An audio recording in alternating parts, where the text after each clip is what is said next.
Welcome to London, the libel capital of the world. £600,000 in damages. Where defending your name can take everything you own. To decide the meaning of these words will have cost £200,000. This is the High Court, where QCs and judges decide who pays and who gets paid. If they said to me, you can have £1 million, that might be tempting. Some people find what newspapers print or television says unforgivable. Hey, Uri, what's this thing with Michael Jackson? Is it true? Some people will do anything to set the record straight. There are consequences if we were to lose. I mean, we might lose our house. So why get yourself into this position? Why take the risk? I want justice, and however much I don't want to go to court, I will. So be careful what you say. See you in court may be the most expensive words you'll ever hear.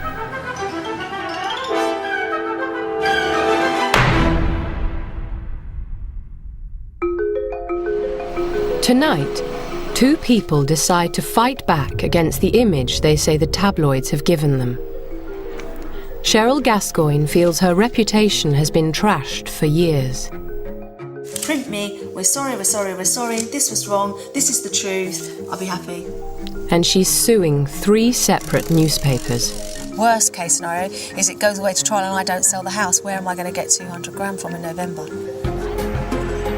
Lembit Opik thinks he lost his seat in Parliament because the British press had made him a figure of fun, so he tries to take on the Sunday Times. I mean, it's obvious that what they were printing about me was enough to influence at least 600 people. But does he have a strong enough case? We write to the Times, and the letter that they got back says, do you have the balls and are they big enough? The libel laws in this country don't work. If you're me, you just end up at the receiving end. And me is 65 million people.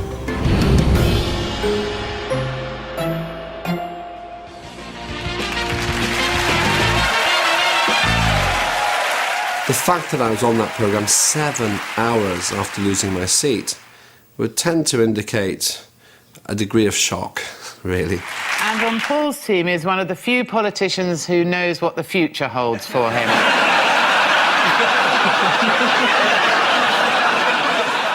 Actually, if you look at Have I Got News For You and you compare it to libel, you can really see the difference very starkly. Have I Got News For You is an entertainment programme where you are the object of fun. But it's not libelous. The overwhelmingly indecisive outcome of the election. In fact, we only know one result for sure. Don't we, Lembit? Can we get on with this? I've actually got an appointment with the job centre in about half an hour. They phoned earlier, they cancelled. With libel, there isn't that entertainment, there isn't that comic intent. There is simply a malicious criticism. It does give you an idea of the amount of stuff that is potentially defamatory. In particular, Lembit wants his lawyer Charlotte Harris's advice on an article in the Sunday Times written immediately after his defeat. He finds it offensive, but is it defamatory enough to sue? Lembit dumped and Jackie ditched. What a top night. Congratulations to the voters of Montgomeryshire for that well-aimed meteor that they sent crashing into Lembit Opik's misshapen head. I mean, that's abuse. Huge righteous swing of 13.2% against a guitar-strumming Estonian loon. What would you do if, for instance, you'd replace that word, and this is an exercise I do, if it said black, if it said Jew, if it said, you know, anything else, how would that work? If it said Arab, you know, it wouldn't be right. Lembit may feel it is damaging to his reputation, but Charlotte has to prove the meaning of the words used. Crap Romanian pop stars. Use of the word Romanian there was deeply insulting. Not saying it's defamatory, saying it's abusive, and it's part of the tone of it.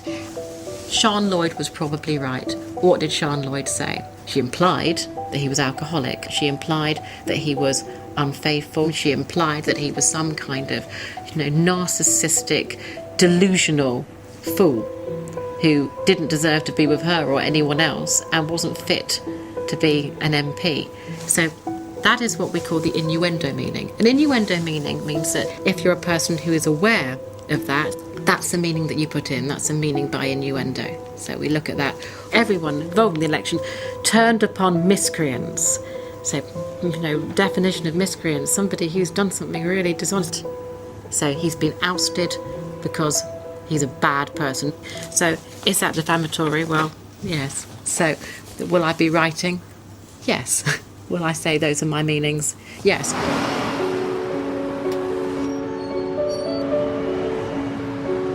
In a shock result, Lembit lost his seat after 13 years as Member of Parliament for Montgomeryshire.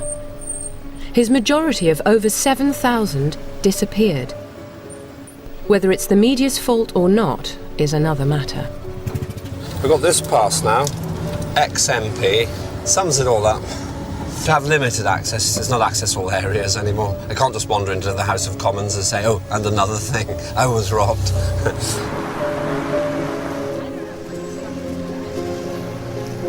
It could be the case that I lost my seat, in part because of the libel and the defamation which has been written about me and which has accumulated to harm my career.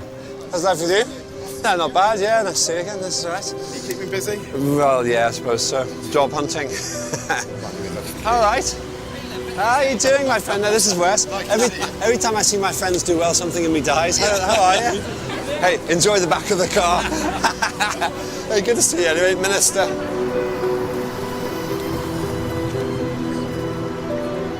Lembit's not the first politician to blame the press rather than his own actions for losing an election, but he may be the first to sue for it.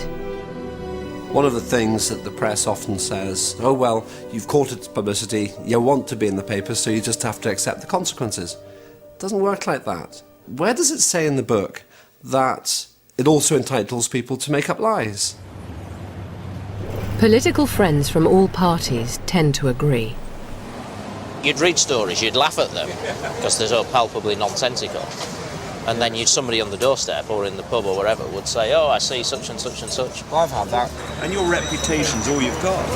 And when that is put into question by people that don't actually spend the time to find the truth out, then you are always on the back foot. Yeah, it's immigration. What a sad day it is if it turns out that the only way that these people are more respectful to you is if you spend the money and the time to actually sue them. Well, I'm not really sure that's a very good indictment of the British media, if it has come to that.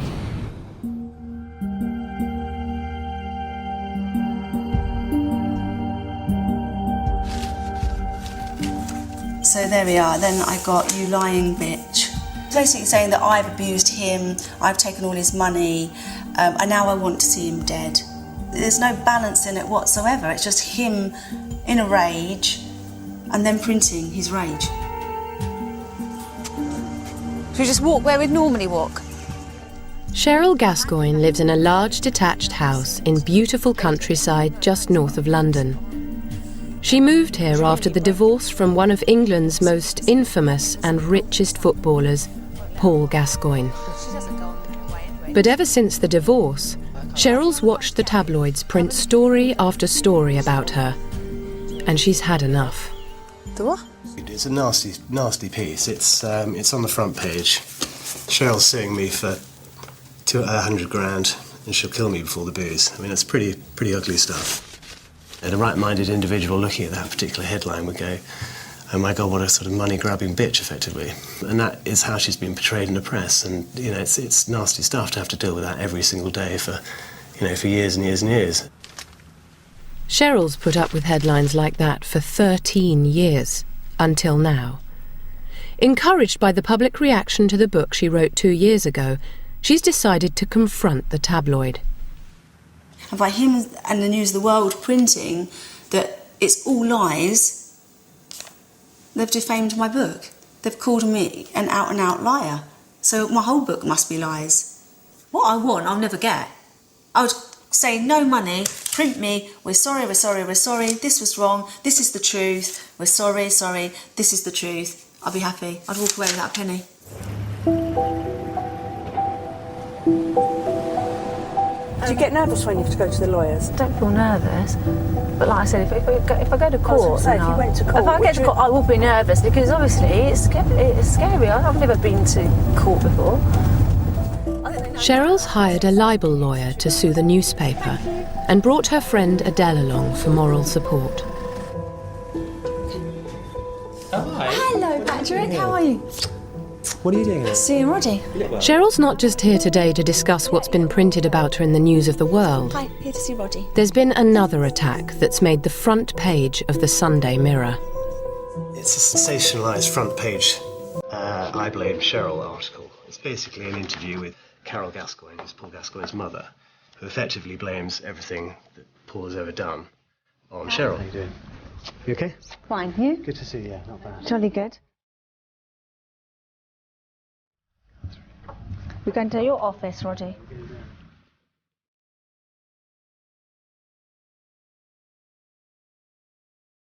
Where are we sitting? This end? I've pushed for...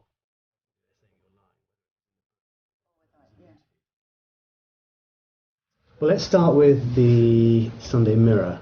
So far they say no damages and no apology. And obviously, apology is the most important thing for you. Yes, absolutely. So I've gone back to them and said, look, that's going to be unacceptable to my client. Well, do we make the next move? The next stage is we have to go through a disclosure, witness statements, and then we'll have trial shortly Disclosure after is all our evidence. all our evidence. In your reply, Yeah. the other side have a right to look at any documents you refer to in that reply. So basically that's... Well, have we got any right to ask for the documents that they have? Well, no, not that they've got any, but if they... Well, at the end, they haven't referred to anything in their No. defence. That's why we haven't asked for it. Yeah. The News of the World, if, like, the state of plays, they've made it, and we've said, have we gone back at all to them yet? No, we haven't. The News of the World? Yeah. We have said to them, because their defence was due on Monday. Right, they've asked for an extension. Yeah, they've asked for an extension, which I've given them. One of the main frustrations in suing a newspaper is getting them even to reply. They've had 4 weeks, but then all of a sudden, we can't get a response to you because it's Friday and it's got to print its paper at the weekend. Well, what about the 4 previous weekends? And that's unfortunately the way it goes. The timeline, it always seems so long, doesn't it? It does. And then especially it seems longer now because how many times they've asked for extensions. Yeah, it's just frustrating. it's very frustrating, but it's the way papers work. Every time it's delay. We want an extension of time. I'm sure no court case is pleasant, but you have evidence to back up your claim. Can they substantiate everything that they've printed? No, of course they can't. But they've not come back with any evidence. They've had nothing. They've just come back with the same as what they printed. If it goes to court, it was basically my word against Paul's mum and 2 sisters, Jimmy Five Bellies and Paul. You do worry, there's like football fans on the jury and and that is, so you do. You only got to have like half of them that are football fans and they wouldn't, they might just go, oh, poor Gaza, poor Paul. I just want to go back and just fight it all the way in one breath, and then when I start thinking about, oh my God, facing them in court, they're quite intimidating, aren't they? To help make her case as strong as possible, Cheryl's lawyer has asked her to trawl through hundreds of texts from Gaza. She's looking for hard evidence of what she says was the true nature of her relationship with him. I'm so excited for tomorrow. So lovely clothes for you. He wanted to go shopping. So he wanted to buy me things. I have money and I have good money coming in. So I want to treat you as you have been very supportive in the last couple of months, and I love you. And my response is, I'm not supportive to get new clothes. I'm supportive because I live in hope that we can live together happily ever after. It's hard because they're quite personal, and I've got to I'm showing them to you, but it's almost like I have to do it to prove myself. They've printed it, I haven't said it, they're the ones that said it wrong, so why isn't the onus on them to prove? In the Mirror article, Paul's family claimed that in order to make money, Cheryl had pushed Paul to take part in a Channel 4 documentary when he was just out of the Priory following a breakdown. You sort of look at that and go, what a shame. But you haven't eaten again today. I know, I should eat more. So why don't you then? Because I feel fat. The documentary from the very beginning was totally Paul's. They approached me. They said, we really would like to do it. We want to see what it's like from a family's point of view to dealing with, alcoholism. I said, no, I don't think it's going to help Paul, and I don't want to do it. So I've said I was cancelling it, and in these texts he gets very angry with me because I've cancelled. So he keeps mentioning it, you've done it, so I'm not going to do this now, I'm not going to do that, I'm not coming to Regan School because you've cancelled the documentary. So it just shows that I didn't want to do it, it was totally Paul that wanted to do it. Let's hope everything works out and just try and live a normal life. Cheers for now. See you later. Gazza, at the end of the day, is a national hero. People don't want to hear the bad side of him. And if you can blame somebody else, then brilliant. Hence, I blame Cheryl on the front newspaper of one of the leading sellers in the country. People are going to look at it and they're going to buy the paper. They want to read the story. It would be very interesting to find out what their revenues are for things like this compared to what their liability is for damages. I think, it would... I don't know, but I can imagine the balance would probably be it's on selling papers.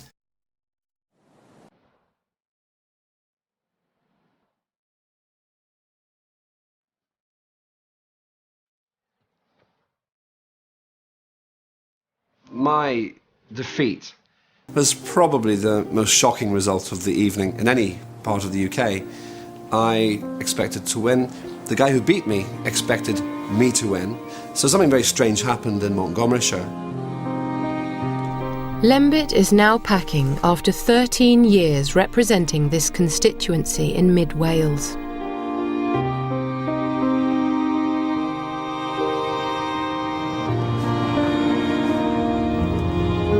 In the weeks since the election, he's become more and more convinced it was how he was presented in the papers that was responsible for his defeat.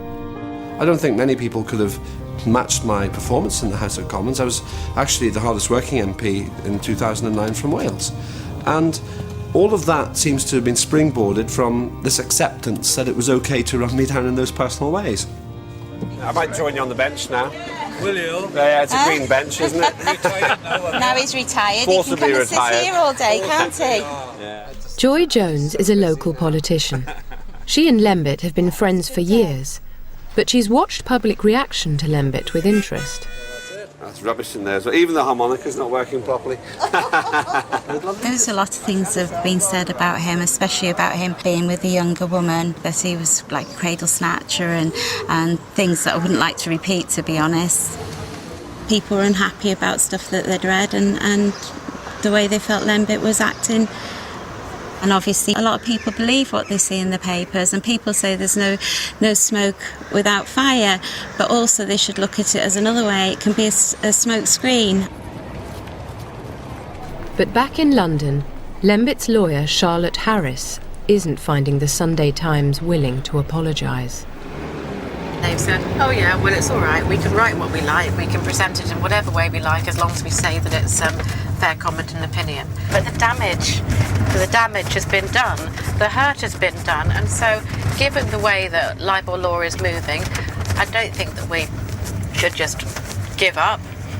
We have to be tenacious with this. Unless you push the law, unless you push things and say, look, this isn't right, this isn't fair, you've got it wrong, then you know nothing will ever change and everything will stay the same. What you don't do is give up, because then you're giving people license to say what they like and cause immeasurable hurt and pain. Have you finished your homework? Yeah, I have actually. Cheryl's now taking action against a third newspaper, The People. This time, Cheryl was portrayed as the bad mother, stopping Paul from giving their son, Regan, a Christmas present, or even seeing him. Gazza's heartache. He really wants to spend some time with his lad, but Cheryl won't take his calls, and she keeps changing her number. I've never changed my house number. We've heard nothing from Paul. And the friend said if he can't see his lad, we fear he will go on the bottle big time. So now it's Regan's fault. So it's gone from my fault to mine and Regan's fault. It's not on. Saying that like she's a liar. Everything she does, she's lying about. She's been seeing loads of people. She's taken loads of money off, like my dad, which is completely, like, not true. Oh, look at those boots. It's not just Cheryl who has to live with the image that some of the tabloids have created. I went to an all-girls school. I had, just girls just obviously giving me, comments about my mum, comments about me, obviously saying that we're all just money grabbers. And at the time, I was just like, if you knew the truth. You're proud of your mum? Of course, I'm proud of my mum. Yeah. I don't want to get emotional.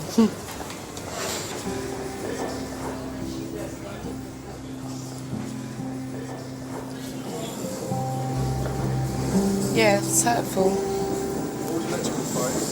He's kind of just want everyone to know that it's not the truth.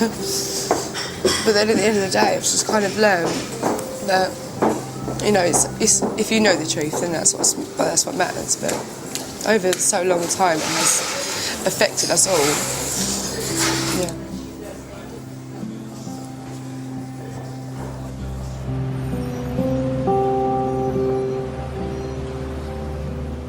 But there's been a breakthrough in the case against the News of the World. Cheryl's lawyer has asked her to come to London. The News of the World, who printed "She was a lying bitch," have agreed that's not the truth. What's now happened is we've got an increased offer, which is good in terms of damages and costs, which is good. And they've also, more importantly, agreed to put in an apology, as well as the statement in open court. Right, so it's a statement read out before a judge in open court. It can then be reported on in the press, on the BBC website, and it gets picked up in other publications and that sort of thing.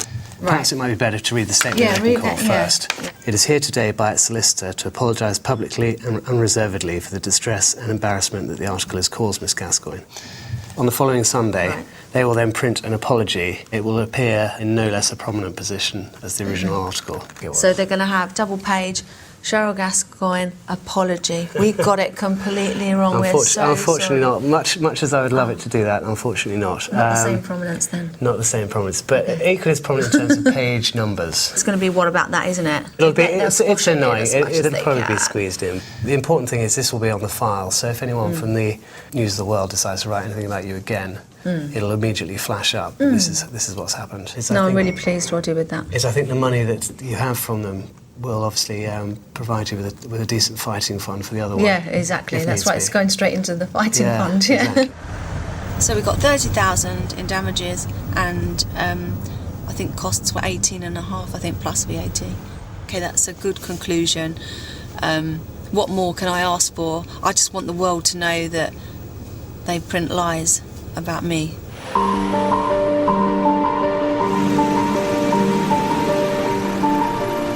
Yeah, that's it. Just up there on the left. Yeah, today I've put on my Facebook. How sad is that? I never write a status on my Facebook, and I've written on it today. I'm in the High Court in London today to give an apology from the News of the World, because I want as many people to hear it as possible. Right, this way, yeah? Yeah, just straight down.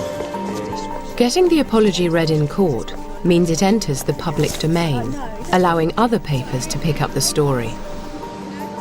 Her recourse to libel is finally her sort of chance to put her side across and get the recognition that she needs, and the fact that these things have been untrue. And the strategy is paying off. Within an hour of the court judgment, the news websites are covering the story.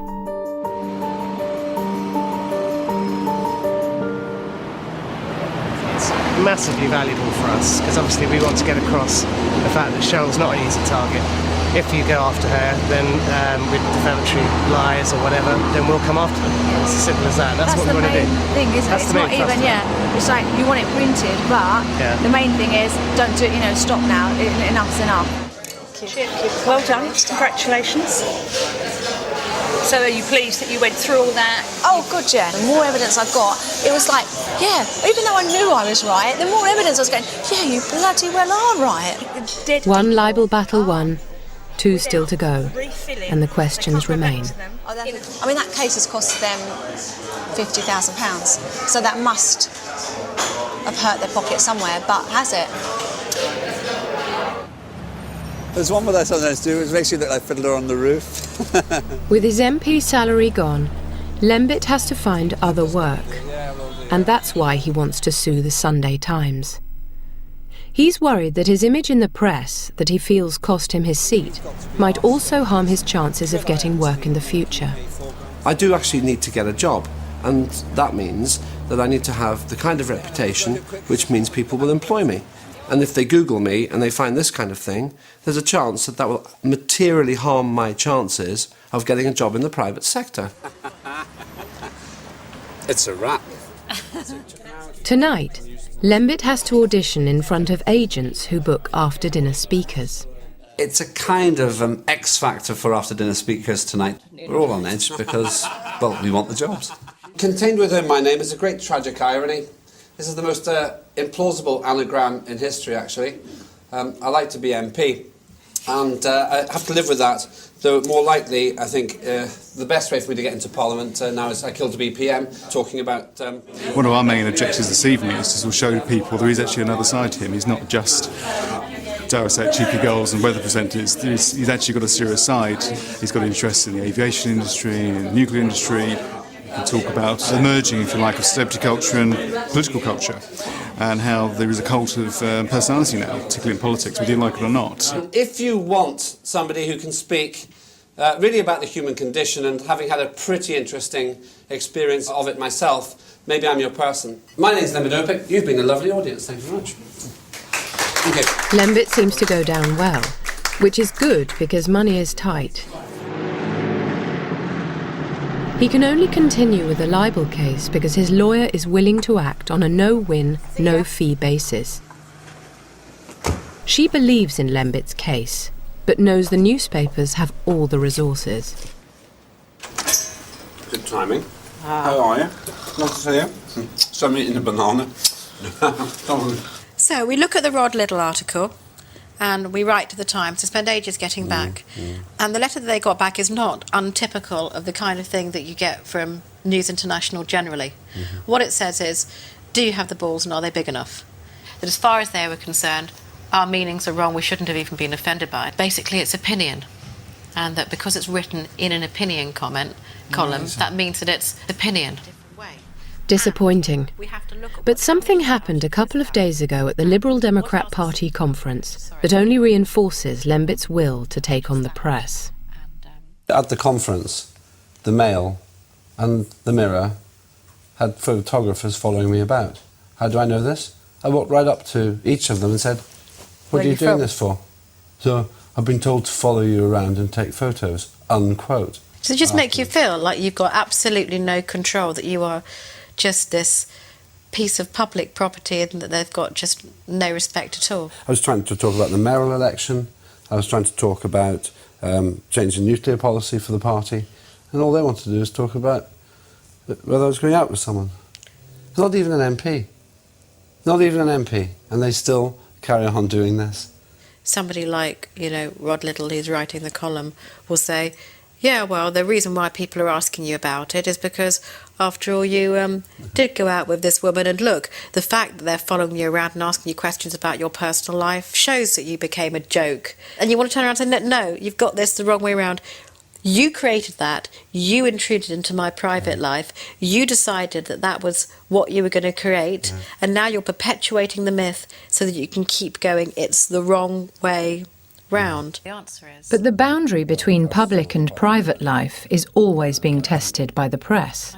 The challenge now is to find a barrister prepared to take it to court and work on a no-win, no-fee basis, like Charlotte.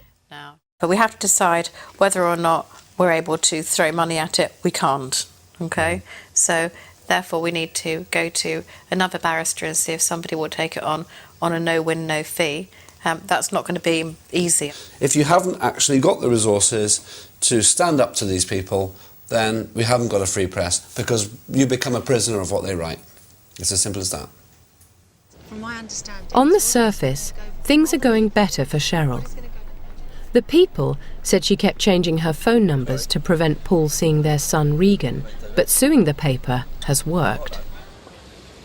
We've got the statement in open court and the report are now agreed. I say agreed. they're in a form. So they've agreed that they've got it wrong. It's in a form acceptable to MGN, which is good. So that's that's good. As long as it's acceptable to MGN, that's fine then. Doesn't matter if it's acceptable to me. Won't apologise to Regan, which is disgusting. Yeah, I mean, we can't insist on I know that, that, but it's wrong. He's not a party to the proceedings, and strictly speaking, But the whole article was about him. But the article's not defamatory of him, it's defamatory of you. But it's hurtful to Regan. Of course it's hurtful, I completely understand that, but it's not... What would it cost them to put in, we apologise? I don't care if they don't apologise to me, at least apologise to my son. Again, there's no right for us to insist on the statement in open court. See, why? Because, it's the way the law is. There's no right for them to do it. If they apologise to Regan, then I'll accept their original offer, because it's not just about the money. That's probably not a bad way of doing it, actually. I'll go back and give him the alternative. But the real reason Roddy wants to speak to Cheryl today is to warn her about the costs that she will face if the Sunday Mirror won't settle and they have to go to trial in the High Court. Even if Cheryl wins, she won't get all her costs back. If you won the trial, the usual rule is that you'd have your costs assessed on what's called the standard basis, which usually means you probably wouldn't recover any more than 65 or 70% of your costs. I think our cost estimate was roughly around, I think it was about 250 grand. If I had to pay 40% of that... Yeah, it'd be a significant amount. But then my damages, the maximum damages I can get, they're not even going to cover my costs, are they? The damages would be somewhere in the region, we think, of between 50 and 100 grand for this. Just simply because of the nasty nature of it. It's going to cost me money. And that's my children's future. Yeah, my money is what I've worked hard to build up. Completely agree. My view is that if you went to trial and you win, you should recover all your costs. But why won't I? Because you won't. That's the way it is. If a cost judge looks at papers, he'll look at your timesheet, for example, and then look at the letter and say, oh, you spent an hour on this. It should have taken half an hour. Right. Well, why? Judges never give lawyers what they ask for in their costs, but the lawyers still charge the client the full amount. Whatever way I do it, the system is that it's going to cost me money. Yeah, that's right. And it's frustrating. And frustrating is not the word. Frustration with it, but it's disgusting. Unfortunately, it's the way it It's goes. disgusting. It's just a win-win situation for the newspapers. They've basically got the whole bloody thing sewn up. It's typical for Roddy, because I know that he can't say, it is completely wrong, this system, but I can say it, but he can't. And I know that's probably maybe what he thinks at times, but it's easier for me to be able to say it and to get that across to people to see. It is unfair, and it's not a just system.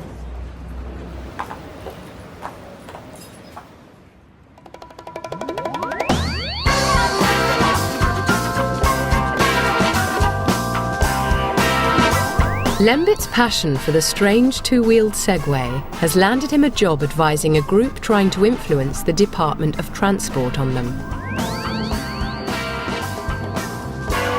But he is still short on funds. So his lawyer Charlotte needs to find a barrister prepared to take his case on a no-win, no-fee basis. These chambers are at the heart of the libel legal world, where fees start at hundreds of pounds per hour. Hi, it's Charlotte. Obviously, William Lembit's really upset about this, and there's a lot of really hurtful and damaging stuff in it. But it's whether or not we can technically successfully sue. As a layperson, you read this, and in a sense it drips with malice, because Rod Liddle doesn't mess around in the wording he uses in talking about the Estonian loon, the miscreant. Misshapen head. The misshapen head. I mean, he has obvious contempt for Lembit Opik, but even that wouldn't pass the legal test for malice. You'd have to prove that Rod Liddle had other reasons for disliking Lembit Opik and just made this up purely to damage him. But my conclusion is it would be pretty much impossible to prove that Rod Liddle was malicious in the legal sense. I don't think that this helps. Former MP turned stand-up comedian Lembit Opik finds love again with drama student Marilyn McGiven. I assume he was paid for this. I don't know. We don't know. But he's volunteering to be in Hello magazine. But now he's not an MP, he's free. Yeah, but this is not dissimilar to his behaviour when he was an MP.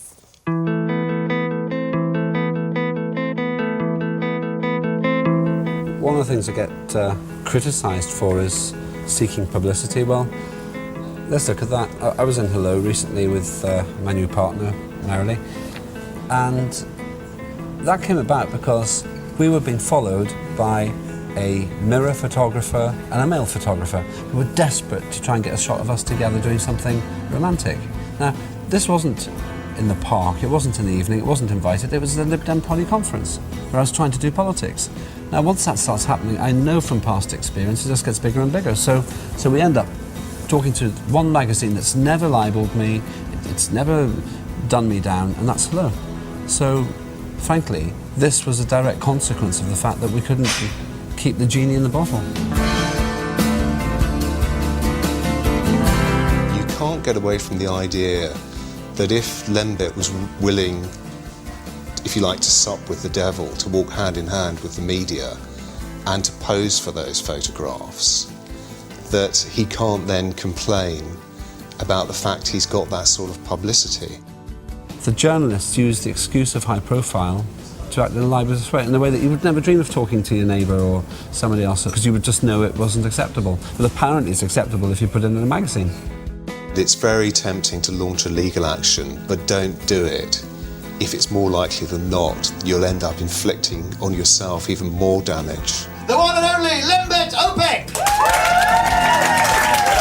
I want to thank a group of people without whom it would have effectively been impossible for me to appear before you tonight. The voters. Yep, 13,900 Conservatives in Montgomeryshire. Every day of the week, there are hundreds of people up and down the country who open a newspaper and are just appalled about what the newspaper accuses them of. But very few of them, under English law, will actually have a chance of bringing a successful defamation claim. Undoubtedly, the resources at the disposal of the Times and Rod Liddell dwarf the resources that someone like Lembit OPEC has. He can take a chance and go to trial, but if he loses, will be made bankrupt, lose their home, lose everything, whereas the Sunday Times can always withstand a loss. So that's the real advantage that the big news corporations have over individual claimants. I used to be Lembit OPEC. Good night.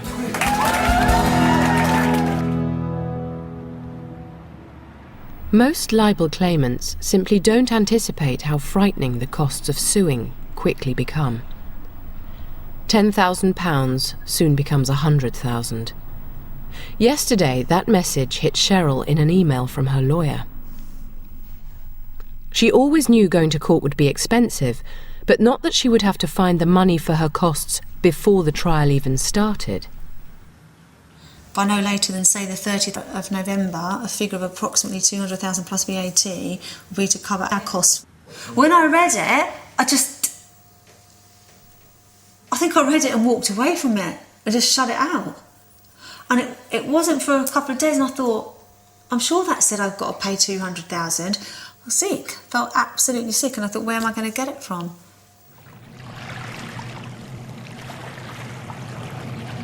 Cheryl's decided that there's only one way to pay a bill like that. The estate agents come in at 3:30.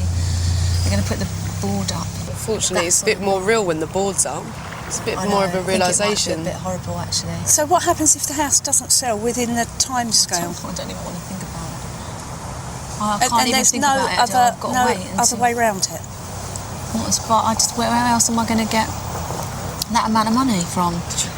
It's like, look what you have to go through to, prove your point and saying that's not the case. And it's just easy for them just to print, rubbish without any evidence. I know. But the thing I find really sad about it is come the 20th of January, when you walk out of there having won your case, whilst admittedly you will get your costs and you might even get £5,000 extra, you have lost your family home because that's been sold. The system is messed up. It's just incredibly... I know. So is that okay? Yeah, that's fine. I think that looks fine. Right, so these are your photos. Right. Let's run through from this one. Oh, that's good. Selling her family home is the last resort for Cheryl. All to help win a case she can't believe her ex-husband Paul will support. Part of me thinks that he won't back this up because he knows it's lies. So I'd love to speak to him just for him to say, are you really going through with this? I don't believe in his heart of hearts he would want us to sell the house. Because he's not that bad a person when he's okay. I don't think he would.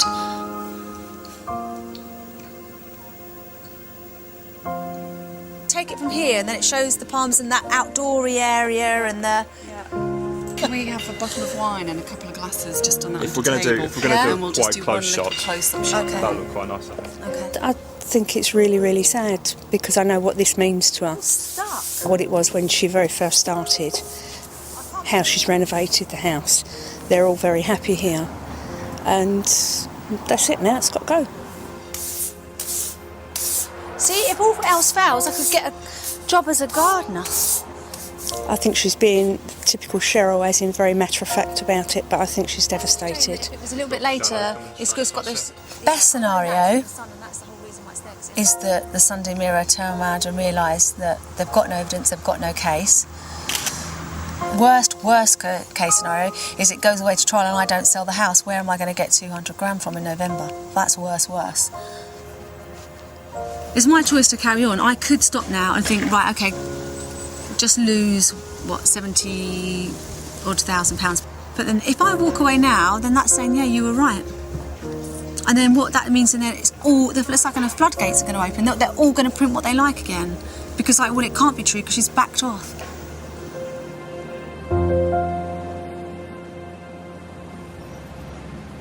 In Lembit's case, the barrister has advised against pursuing the case. The Times could argue they had a legitimate defence in fair comment. It's time to make a risk assessment. William's given us some advice. I'm not happy is correct, but of course is correct. I just wish that it wasn't. The risks of this case outweigh the benefits of it. Your choices are, you go to court knowing that there's a massive hurdle on the fair comment side of it, and that if you lose, you have to go through the awfulness of paying the cost for the other side. It was the press who decided that that's who you were. It was the press that decided that that's how they would report on you. And so because of that, it becomes fair comment. You're saying that because they've got millions of pounds and I haven't got a job, I lose. What I'm saying is, actually, yeah, I'm saying that. I just feel that what we've got here is a situation where I've actually played it by the book. I've bitten my tongue. I've accepted all of this rubbish. But why don't we write about it? Why don't we do something? Well, what you're telling me then is I need to become a journalist and I need to write about journalists. I need to write about other newspapers.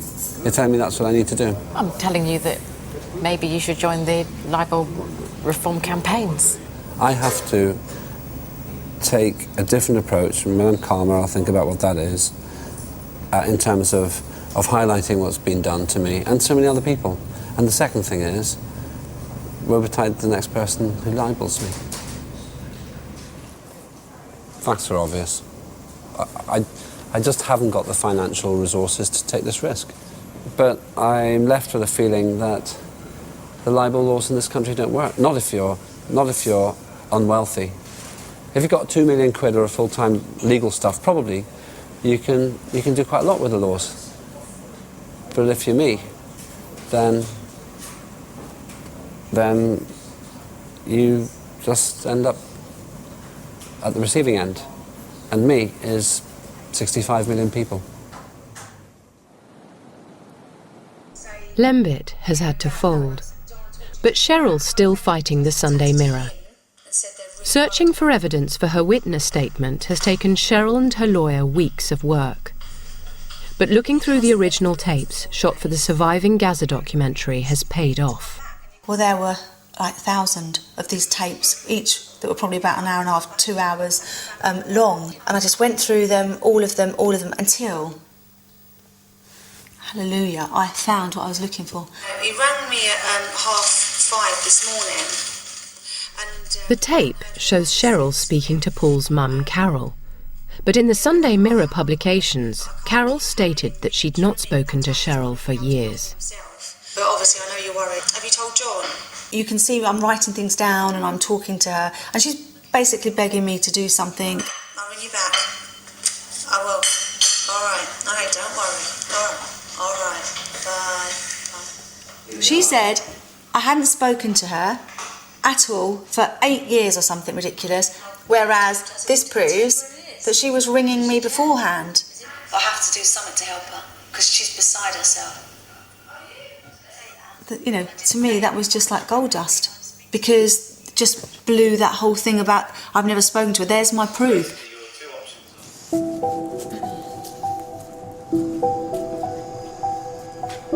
On the other hand, Cheryl's house is still not selling. One minute I think, oh, that's good, no one's come to see the house, and then I think, oh no, what if, you know, what am I going to do when the bill comes up? If I did sell the house and then 2 weeks later they turn around and went, oh, actually, yeah, we realised we got it wrong, sorry about that, I don't know, I'd be devastated. In fact, it didn't even take the Sunday Mirror 2 weeks to admit they'd got it wrong. So today, Cheryl and her family are in London to hear how her final claim has turned out. This one, they fought all the way until we were about to exchange witness statements. And then for whatever reason, they decided to put in an offer. We don't know why they put in an offer. We're assuming that the difficulties they had with getting their evidence from the Gascoignes, and Paul presumably sort of pushed them into a corner.